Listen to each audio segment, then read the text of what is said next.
2023.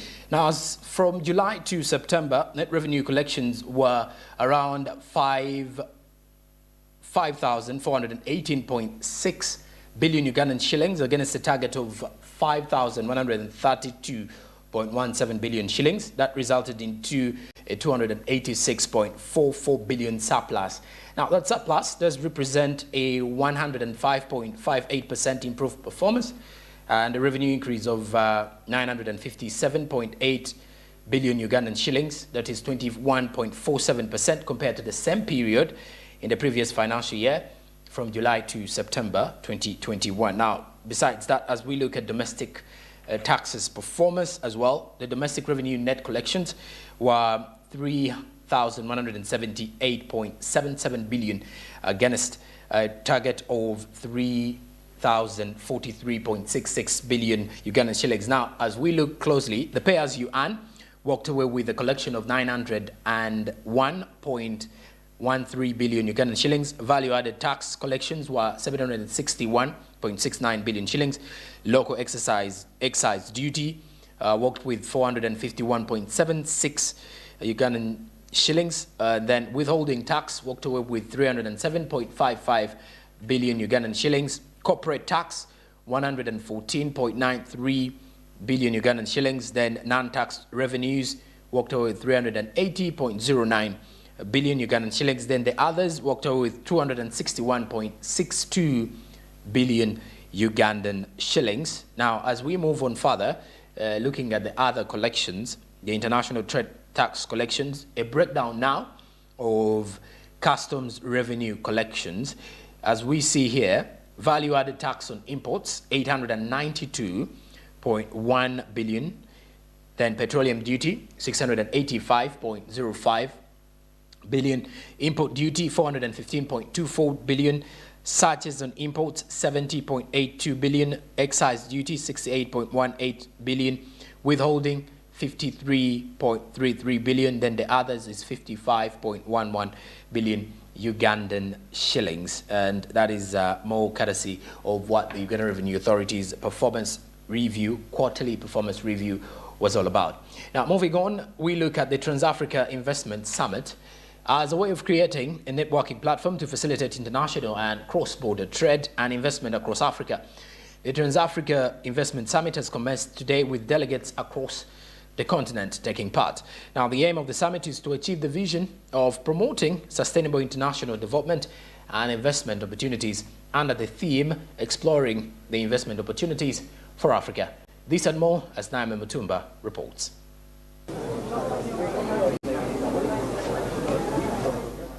Investment summits, roundtables, and other exposure panels are the brilliant move to acquire more knowledge for trade in the midst of the current fierce competition in business sectors. First Deputy Prime Minister and Minister of East African Community Affairs, Honorable Rebecca Alitwala Kadaga, gave the opening remarks at the TransAfrica Investment Summit. She urged business people to encourage their governments to remove the need for visas in order to ease the COMESA protocol. I want you to, that's why I said I want to thank you for helping me to do my work. Because what you're talking about, the Trans-Africa trade, the African Continental Trade Area, all these are issues of the common market. First of East Africa, of the SADC, of the COMESA, of the ECOWAS. Now, despite our having these regional blocks, which were intended to ultimately be the African common market, and that would lead to United States of Africa. You know, sometimes people think that Gaddafi was mad. He was not mad. He believed in the United Africa. Maybe his speed was different from other people. But the idea of uniting Africa was there. So the regional blocks are supposed to help us there. A number of institutional reforms intended to modernize the economy and boost productivity are mostly responsible for the increase in exports. As a result of these reforms, private investment has increased and direct government engagement in the sector has decreased. There are still some gaps, though, which make the markets less effective. Expanding their client base. They are tired of doing little within their own countries and they want to look for markets. They want to look for business partners across Africa because we are related. We are all black people. We are on the same continent. Some of our relatives are everywhere. They are in Congo. They are in Nigeria. It's like we are one people. Without talking about investment. Because when you talk about manufacturing, then you'll talk about what you'll sell in the markets. But still, Uganda being the part of Africa has had prioritized agriculture because production brings the raw materials up. Now, which manufacturing takes on, then the marketeers go to the market. Now, we are now graduating as Uganda from production only because we have the raw materials. We are known for that. Export of the agricultural products, majorly, 80% of our products, of our exports are in agriculture. Investment and business opportunities in Africa, and with the case study of Uganda. So why are we interested in exploring investment opportunities? Because we know many people, many entrepreneurs are doing a lot within their localized environments and countries, and everyone is within their comfort zone. So this platform is really to bring them up, to activate them up, to increase the visibility of what they are doing, who are they and what are they doing, and facilitate their needs, their business needs, their investment needs, so that they can grow. It is simple to trust the International Monetary Fund assessment that Uganda's economic development is the best in East Africa, given all these investment prospects and the high degree of entrepreneurial talents. Not just Ugandan investors, but the entire African continent require a revision of our laws and the removal of all barriers for the growth of our economies. Naomi Mtumba, Smart 24 TV, Business Today.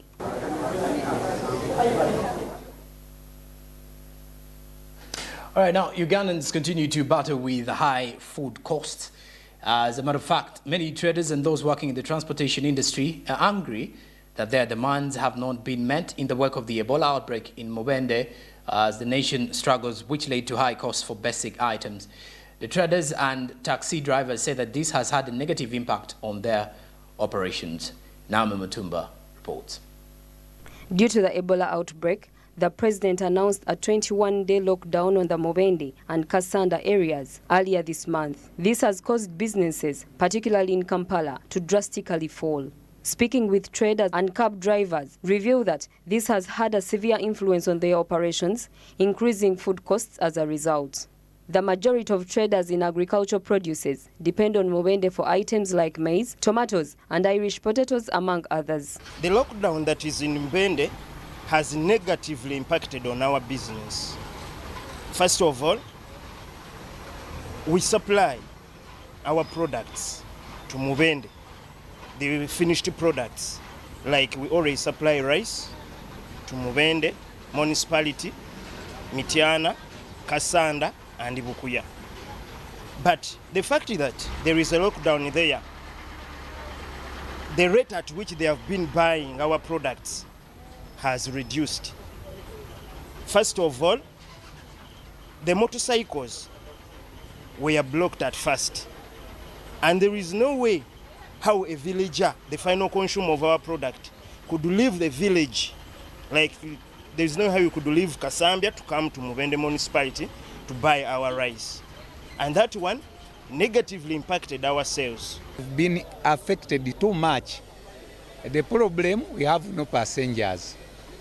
At first we are loading like 75 vehicles, but now we only load 2 or 3. So that means we can't get something to eat. If we load 2 vehicles today, then tomorrow we load another ones. It may take a week. Someone to go to Chegegwa or to Mityana. So we are all stranded. Not only us, you can see all stages are stranded. Because if we bring passengers, they take. If they bring, we also take. So it has affected us so much.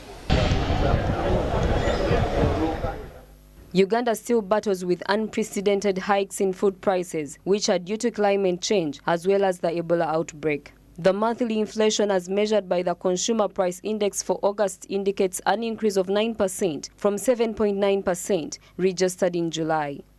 Other increases in the prices of food commodities include fish, which was at 11,600 and currently it is at 13,339 per kilogram. Dry beans were at 3,600 and currently they are at 3,805. Maize flour, a kilo which was at 3,300 is currently at 3,421 shillings. Fresh cassava was at 827 and currently it is at 914. And green cabbages, which were at 810, they are currently costing 1,000 Ugandan shillings.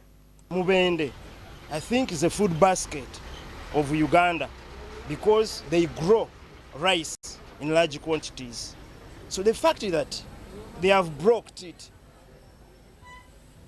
The prices of our finished products like maize flour has a little bit increased just because we are no longer getting the supplies.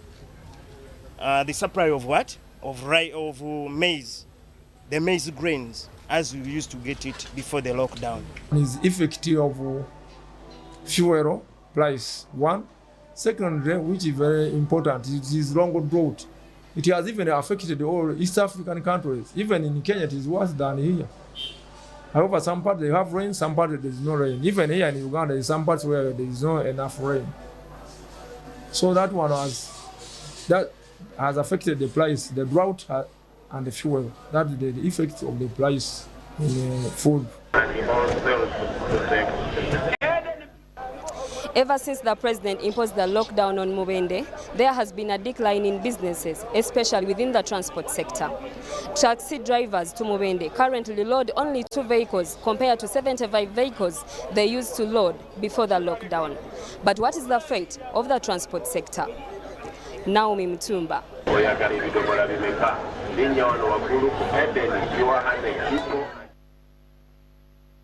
Away from that, the Kampala City Traders Association has cautioned businesses in the capital.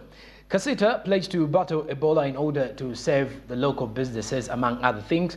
This was in response to news reports that the Ugandan government is planning to lock down Kampala and other major cities, which would have a negative impact on the economy for the next 10 years before it can recover.